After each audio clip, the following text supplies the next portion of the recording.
Profeta. Nosso querido Samuel. Homem bom. Quem conhece Saul? Notou que baixou o ânimo da igreja? Né? Saul, o povo de Deus, tinha Deus como seu rei. E o profeta que era o intercessor, né? Mas o povo de Deus, assim como nós, muitas das vezes, começou a olhar para a grama do vizinho e pensou no seu coração, poxa, a gente não tem rei. Porque Deus sabia que ao ter rei, eles teriam que pagar impostos pesados, eles teriam que sustentar a monarquia, Então, Deus no seu poder e glória fazia de tudo para que fosse leve a vida do seu povo. Mas o povo de Israel falou uma coisa muito interessante: nós queremos ser como as outras nações. É aí que começa o problema na vida do cristão. É quando ele olha para outras coisas e começa a achar que aquilo faz parte da sua vida. Você não pertence a esse lugar. Você não é daqui. Se Deus confirmar no meu coração, hoje nós vamos dar início a uma série de mensagens a respeito de discernimento de espírito. E eu quero usar Saul como exemplo. Num momento muito complicado do povo de Israel, Saul estava no fundo do poço. É lastimável o estado que ele se encontra nesse momento. Mas entender que antes de discernir o espírito que está em outras pessoas, nós temos que olhar para que espírito está em nós. Quem é o espírito que está gerenciando a minha vida? E isso é algo muito sério. Vamos todos ficar de pé. 1 Samuel, capítulo 28. Eu vou pedir um favor aos adolescentes. Todos os adolescentes, passam para cá da igreja rapidinho. Eu vou ter que dividir a voz da igreja. Isso. Todos os adolescentes, passam para cá, por favor. Isso. Que vocês eu posso pedir. Isso. Gabi, quebra o galho também, me ajuda? E eu preciso balancear a voz da igreja. Isso. Hoje será lado direito versus lado esquerdo. Amém? Então, levanta a mão quem é do lado esquerdo. Isso. Levanta a mão vocês, todos isso. E quem é do lado direito, levanta a mão. Precisava entender se pegar na visão. O lado esquerdo vai ler todos os versículos ímpares hoje. E o lado direito vai ler todos os versículos pares. Porque nós vamos ler bastante, muito, muito mesmo. Tá legal? Começando de agora. Então, versículos ímpares, lado esquerdo. Versículos pares, lado direito. 1 Samuel 28. E o pilotão dos adolescentes. Dá uma foto bonita isso aqui, não dá? Só. Louvado seja Deus. Conto com vocês, adolescente. Começando, lado esquerdo. Samuel. Não, vamos fazer isso direito, que vai ser o dia inteiro. Samuel. Não, tá muito ruim. Não. 1 28, do 3 ao 20. Hã? O 3. Perdão. 3. Pastor dormiu mal essa noite, na cabeça está uma confusão só. Samuel 28, 3 ao 20. Achou aí? 28. Vamos começar no 3. Então, 1, 2, 3 e...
Juntos. De repente, Saul caiu estendido no chão e ficou com muito medo por causa das palavras de Samuel. Faltavam-lhe forças, porque não tinha comido nada naquele dia e toda aquela noite. Curva essa cabeça, feche seus olhos. Pai de amor e bondade, com temor e tremor, abrimos a Tua palavra nessa manhã para nela meditar, ó Pai. Fala aos nossos corações, afina nossos ouvidos a Tua voz, desvenda os nossos olhos para as verdades do Teu Evangelho. Obrigado pela liberdade de culto, pelo acesso que temos à Tua palavra. Em o nome de Jesus, a igreja pode se assentar.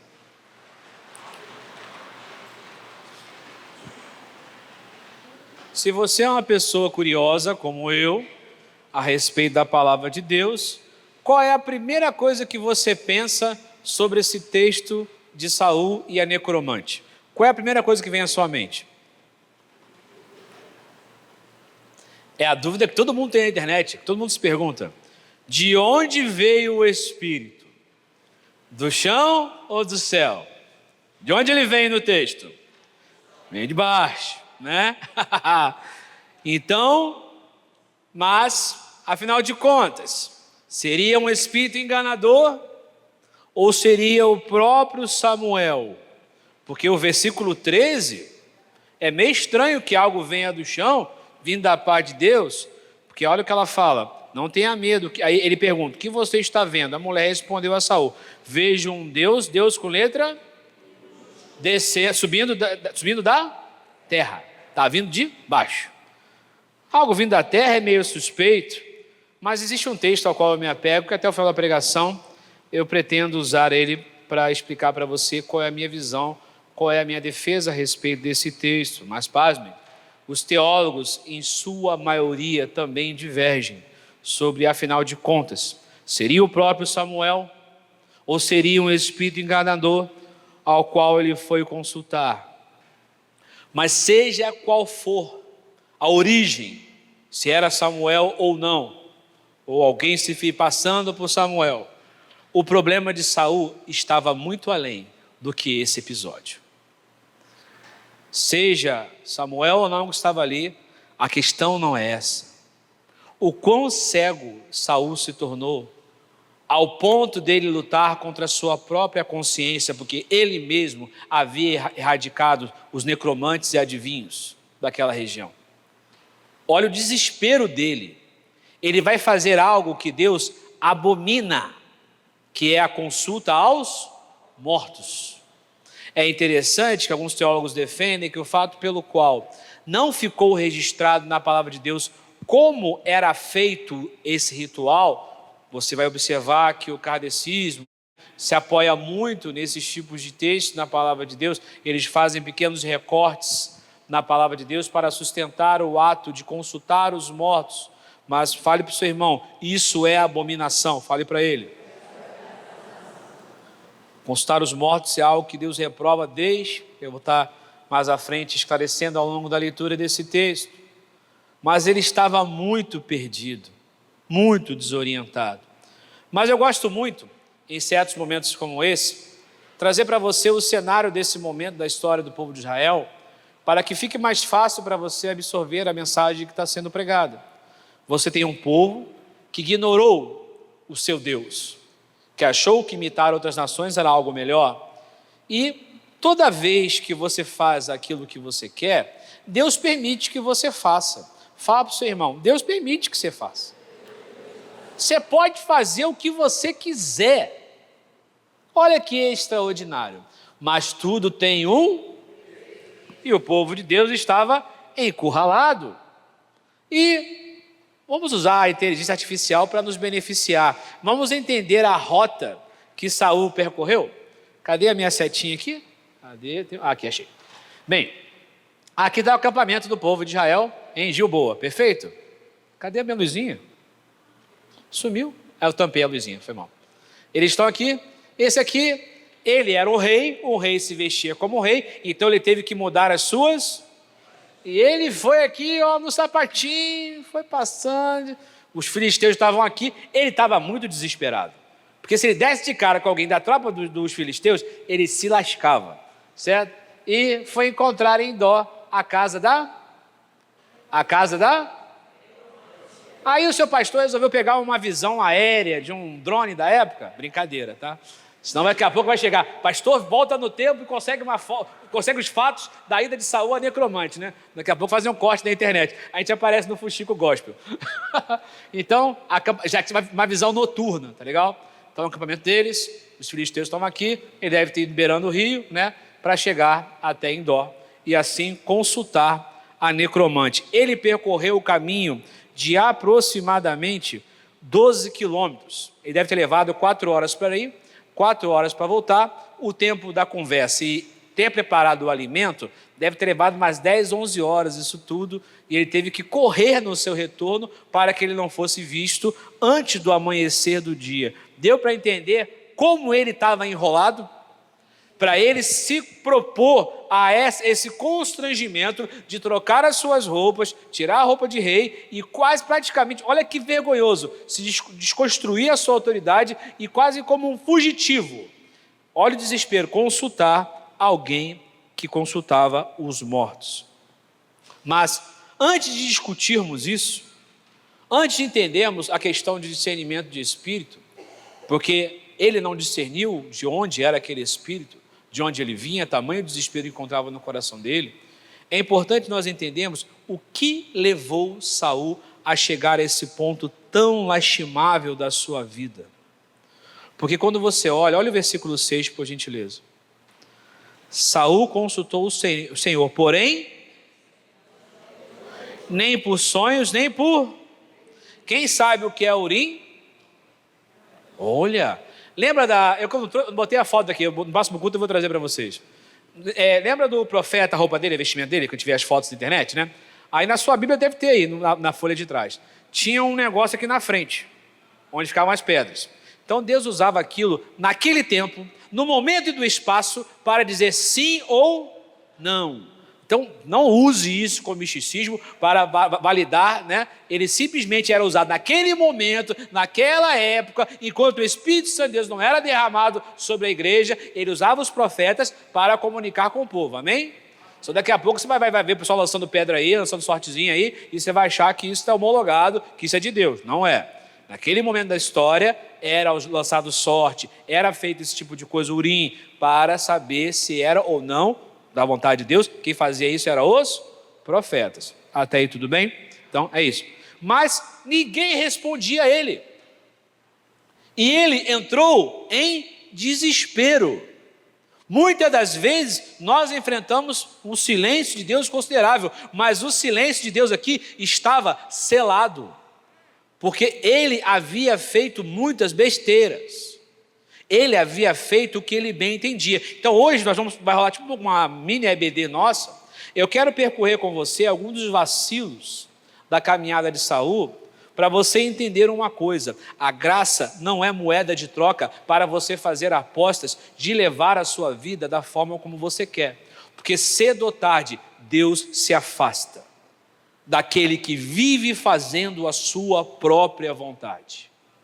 E nós vamos ver isso na palavra de Deus, não achismo humano, não é a opinião do seu pastor, é a palavra de Deus. Abra sua Bíblia comigo, 1 Samuel, capítulo 13. Eu gosto quando a pregação tem mais Bíblia do que o pastor falando, porque a palavra de Deus fala melhor do que o pastor. 1 Samuel, capítulo 13. Mantenha o dedinho marcado aí no 28 e já voltar diversas vezes para ele, tá bom? Mas 1 Samuel, capítulo 13, do versículo 8 ao 14, quem vai começar agora é o lado direito da igreja. Existem momentos da sua vida que quando Deus não responde, você pensa assim: eu vou ser Deus, eu vou fazer as coisas. Isso é um exemplo muito claro. É esse comportamento que Saul vai ter agora. 1 Samuel 13, do 8 ao 14. Todos acharam? Vamos lá, lado direito.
Amém. Quem vai ser essa pessoa?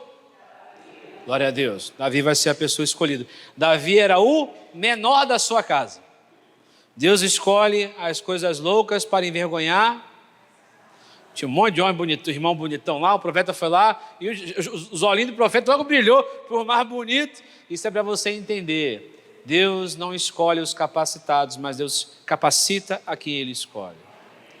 Mas veja você como a ansiedade, como não obedecer, como não dar ouvidos à voz do Senhor é algo muito perigoso. Porque até aí, o reinado estava com ele, mas já falou, isso aí não vai render não, vai acabar, não vai subsistir não. Esse reinado vai acabar.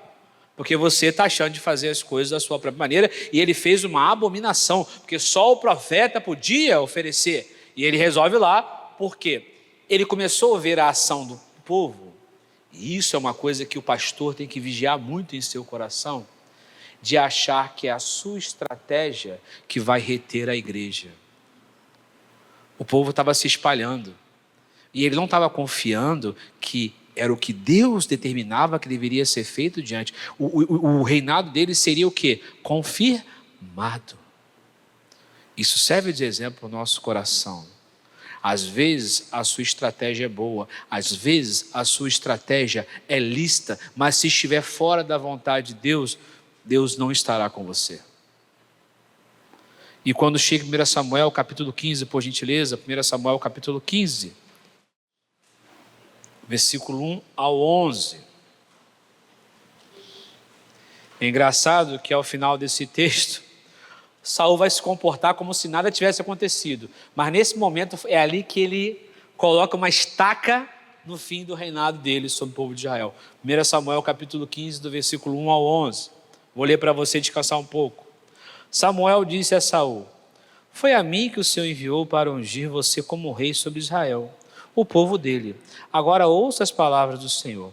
Assim diz o Senhor dos Exércitos: castigarei Amaleque pelo que fez a Israel, colocando-se no caminho de Israel quando este saía do... Amaleque fez uma covardia muito grande com o povo de Israel. Porque imagina você está fugindo de um lugar, está no meio do deserto, na correria, está todo mundo cansado, concorda comigo? A situação está difícil. E esse povo fez covardia com o povo de Israel. Porque normalmente quem ficava para trás era quem? Os idosos, os mais cansados. E ele fez uma série de covardias. Ele foi muito covarde, esse rei, com o povo de Israel. Então Deus queria o quê? Exterminar por completo. Disseminar. Ele deu uma ordem simples para Saul. Simples, muito simples. Mas Saul achou que sabia mais do que o próprio profeta, do que a própria ordem, daquilo que Deus havia dado para ele. E é uma coisa que você tem que tomar muito cuidado. Fala para o seu irmão, cuidado com a sua ansiedade. Você tem que ficar atento a isso. Estão me escutando melhor aí atrás? Eu estava um pouquinho longe do microfone, desculpa. E continuando, Saul convocou o povo e fez contagem em Telaim. 200 mil homens de infantaria e 10 mil homens de Judá. Saul foi à cidade de Amaleque e pôs emboscadas no vale. Então disse aos queneus: vão embora, afastem-se, saem do meio dos amalequitas, para que não destrua vocês juntamente com eles, porque vocês usam de misericórdia para com todos os filhos de Israel. Então veja que legal, tinha um povo ali, os queneus, que era maneiro com o povo de Israel. Então eles disseram, mete o pé todo mundo, como eu costumo dizer, né? Vaza todo mundo, sai todo mundo aí, que a gente vai bater nos amalequitas, beleza? Que foram até gentil, né? Sai todo mundo. Assim, os gueneus se retiraram do meio dos amalequitas. Então Saul derrotou os amalequitas desde Avilá até chegar a Sur, que está diante do Egito. Tomou vivo Agag, rei dos amalequitas, porém destruiu todo o povo a fio de espada. Mas Saul e o povo pouparam a Agag o melhor das ovelhas, os dos bois, os animais gordos, os cordeiros e tudo mais que era de bom. O mundo tem muita coisa boa para seduzir seu coração, né? A isso não quiseram destruir totalmente, porém toda coisa sem valor e desprezível destruíram. Então a palavra do Senhor veio a Samuel dizendo: lamento haver constituído Saul como rei, porque deixou de me seguir e não executou as minhas palavras. Então Samuel ficou e clamou ao Senhor durante toda a noite. Ele tinha uma ordem simples, era para acabar com tudo. Ele acabou com tudo e agora ele vai pagar um preço muito alto por isso. Já de muitas, tem muito mais coisa que ele fez ao longo da sua história de errado, mas eu estou trazendo foco para você as principais cenas da vida de Saul para nosso culto ficar mais produtivo. E agora eu vou pedir sua ajuda em 1 Samuel capítulo 15, do versículo 22 ao 28. Vamos dar um salto. Leia em casa todo esse capítulo 15, muito bom, mas para sermos produtivos, vamos ler do versículo 22 ao 28, lado direito. Porém,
nós sabemos quem é Davi, amém?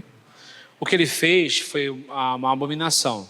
Você não rasga a roupa de um profeta. E o que ele fez aí foi absurdamente... Ele já estava tão desorientado, desnorteado, que ele, mais uma vez ele faz uma besteira. Além dos 10 anos que ele passa perseguindo a Davi. Afinal de contas, o que levou Saul a toda essa decadência? Um homem escolhido por Deus chega no fundo do poço, faz péssimas escolhas. O que você acha que leva uma pessoa a fazer isso? Pergunta para o seu irmão, o que você acha que leva uma pessoa a fazer isso? Soberba e vaidade. Esses são 2 sentimentos que nós temos que aprender a discernir em nosso coração. De acharmos na nossa soberba, eu falo isso como pastor,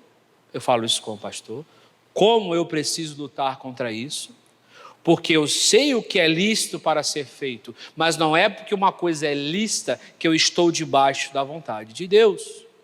Eu tenho que ajudar todo mundo, a palavra diz amar o próximo como? Mas será que Deus quer que eu ajude aquela pessoa? Porque muitas das vezes atitudes, atos de misericórdia que nós temos com muitas pessoas, na verdade são pedras de tropeço. Porque muitas das vezes aquilo que a pessoa está passando, às vezes, é porque ela plantou e Deus está permitindo que aquilo aconteça para que ela aprenda, se quebrante e volte para os caminhos do Senhor. Eu tenho esse temor no coração, porque eu tenho essa questão, essa vaidade no meu coração de querer ser fofinho com todo mundo. Mas muitas das vezes Deus me chama a razão e fala, vocês lembram do meu acidente que eu tive ano passado com o problema do telhado da igreja? Então, o que eu estou dizendo para vocês, eu estou pregando para mim também essa manhã. Porque nós temos que tomar cuidado, porque muitas das vezes nós estamos passando por cima da vontade do nosso Deus. E por mais gracioso e bondoso que Deus seja, Ele também é fogo consumidor. Fala para o seu irmão, fogo consumidor. E semana passada, eu disse uma coisa muito séria para a igreja. Você pode ter 30 anos de igreja, mas isso não é sinal que essa pessoa, ao você ver uma pessoa com 30, 40, 50 anos de igreja, isso não é sinal que essa pessoa seja uma pessoa cheia do Espírito Santo de Deus. Porque uma pessoa cheia do Espírito Santo de Deus é coerente com a palavra de Deus. Saul não estava sendo coerente com a palavra de Deus. Tudo que Saul estava fazendo desrespeitava a palavra de Deus, não só a palavra, mas desrespeitava também o que Deus estava dizendo por meio dos profetas. Tudo ele estava fazendo diferente. E eu acho interessante como o psicológico dele estava num colapso tão grande. Volta comigo no versículo 9, por gentileza. Do capítulo 28. Capítulo 28, versículo 9. A gente já leu esse versículo, já destacou ele, mas vou destacar uma outra coisa. O que Saul fez com os médios, adivinhos e necromantes do que estavam naquela terra? Eliminou de todos, eliminou da terra os médios e os... Então você concorda comigo que Saul estava indo contra a consciência cristã dele? Deus deu a ele a consciência do que era para ser sido feito. Ele faz. E ele está num momento tanto colapso na sua vida que ele está negando a sua própria consciência. E veja a insolência dele no final do versículo 8. Peço que você adivinhe para mim pela necromancia e faça subir aquele que eu lhe disser.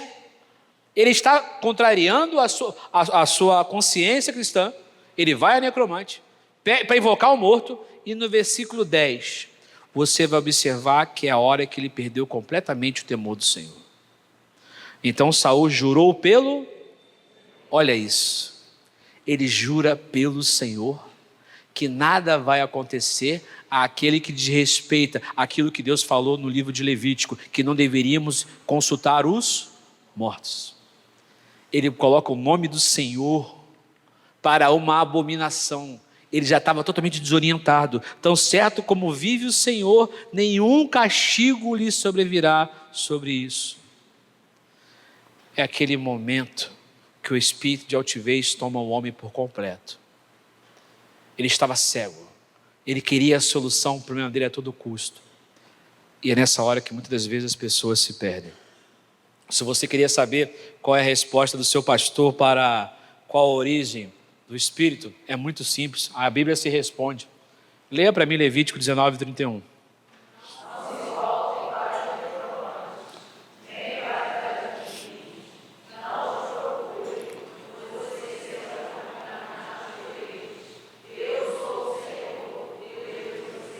Mas alguns teólogos defendem que, assim como na transfiguração, Jesus pôde ver Moisés e Elias numa transfiguração, assim como ele viu, muitos teólogos defendem que isso poderia acontecer também. Mas se eu falar uma coisa para você, você acha que Deus ia tirar Samuel do descanso dele para poder atender ao pecado de Saul? Não. Hipótese alguma. Ele nunca iria tirar Samuel do descanso para atender a um pecado dele. E outra coisa, aquilo que Samuel fala aconteceu, não aconteceu da forma, porque Saul não foi entregue, Saul tirou a sua própria... Entende bem isso? Ele tirou a sua própria vida. E não foram todos os filhos de Saul que morreram, alguns ficaram vivos. Então aquele que o espírito adivinho falou que ele seria entregue e todos os filhos dele. E não aconteceu dessa forma. Então, na minha humilde percepção, aquele espírito era um espírito enganador, vindo da parte do diabo. Hoje nós vemos tempos de muitos homens que na sua soberba tomam decisões na sua vida e dizem consigo: Deus está comigo. O homem prioriza o trabalho, coloca Deus de lado e diz para si mesmo: Deus é comigo, o que eu estou fazendo é lícito. Adeptos da teologia, eu amo esses abraçam o diabo com força. Minha família é meu primeiro ministério. E alguns se convencem que essa passagem existe na palavra de Deus, acredite. Rasgam o negue-se a si mesmo em suas Bíblias. E quem Jesus disse de fato que era a sua família? Quem eram seus pais, suas mães e seus irmãos? Aqueles... Mas dizem para si mesmo na sua soberba: Deus é... Aos que servem a Mamon, acreditam que o dízimo não é algo necessário, muito menos oferta. Afinal, eu tenho minhas despesas. E dizem para si mesmo: Deus é... Não, eu acho legal, eu acompanho a vida de pessoas que não é dizimista. Ela pede em dinheiro na vida dela, em prejuízos, doenças, enfermidades e problemas, 3 vezes mais do que ela rouba no dízimo na oferta. É interessante isso. Olha o celular aí, Homens são abusivos com suas esposas, homens que as tratam mal, homens que não tratam suas esposas como Cristo diz, amou a sua igreja, e dizem para si mesmo, fala aí, Deus é comigo, dizem para si mesmo, esposas que desrespeitam seus maridos de diversas formas, e dizem para si mesmo, é para vocês jovens que ocultam as coisas dos pais, criam contas falsas na internet, para viver em dupla identidade. Eu vou esperar um pouquinho você desligar o celular aí. Isso, glória a Deus. E dizem para si mesmo, Deus... A Bíblia nos diz que a nossa luta não é contra sangue nem contra carne, mas contra... Só que antes de entendermos o que acontece no plano sobrenatural de Deus, eu preciso discernir aquilo que vai no meu coração. Aprender a trazer a minha consciência de forma sincera, à luz da palavra de Deus, para que aí meu coração, minha mente, meu espírito possa estar habilitado para discernir o espírito que está em outras pessoas. Como é que eu sei o espírito que está em outras pessoas? Por meio da palavra de Deus. Porque aquele que é de Cristo vive segundo este evangelho. Nós vivemos uma geração de uma igreja enganada por pessoas que se dizem homens de Deus, pessoas tendo sua vida guiada, seu casamento destruído por homens abusivos, porque creem naquilo que o pregador prega e não na palavra de Deus. O seu pastor pode cair, mas a palavra de Deus nunca vai falhar.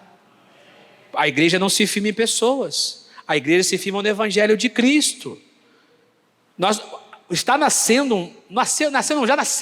Já está na adolescência, uma nova modalidade de cristãos que estão pegando a graça de Deus e usando como moeda de aposta para uma vida libertina, onde Deus aceita tudo o que eu faço. Deus aceitou tudo o que Saul fez? Não. Ao ponto dele jurar pelo nome do Senhor. Deus não estava nem mais com ele. Um pouco parecido também com Sansão, né? O Espírito já havia E isso é interessante que Sansão parece que Deus tem um pouco mais de paciência com ele, porque ele mente muito, né? Ele mente para Dalila, mente. Parece que, né? Mas no caso de Saul, Deus teve uma paciência. E muitos juram por Deus, assim como Saul, que nada vai acontecer.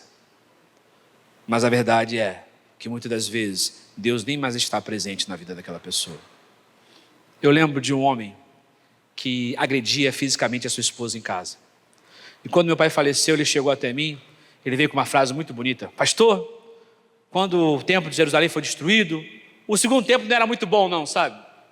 Ele quase que dizendo assim, você vai ser meia boca, né? Não é igual ao seu pai não. Mas a glória da segunda casa, aí ele tentou consertar a frase dele, mas dentro de mim o Espírito Santo falava assim, como pode um homem que bota a mão na sua própria esposa querer profetizar algo na sua vida, pastor Vitor? Você tem que aprender a discernir as coisas do Espírito Santo. Mas antes disso, você precisa olhar para o seu coração e se perguntar, será que Deus ainda está comigo? Será que eu abusei da moeda da graça? Apostei muito, fiz muitas trocas? Às vezes nós só estamos andando à mera sorte. E Deus já se afastou de nós. Isso é um medo no coração do seu pastor. Eu tenho medo disso. Muitas vezes eu choro de joelhos no chão, buscando de Deus, Senhor, não deixe que eu faça aquilo que é da minha vontade, mesmo sendo aquilo que é certo, mas que eu faça aquilo que é a vontade do Espírito Santo de Deus. Curva essa cabeça, feche seus olhos. Deus Santo, poderoso Deus, a Tua palavra é simples.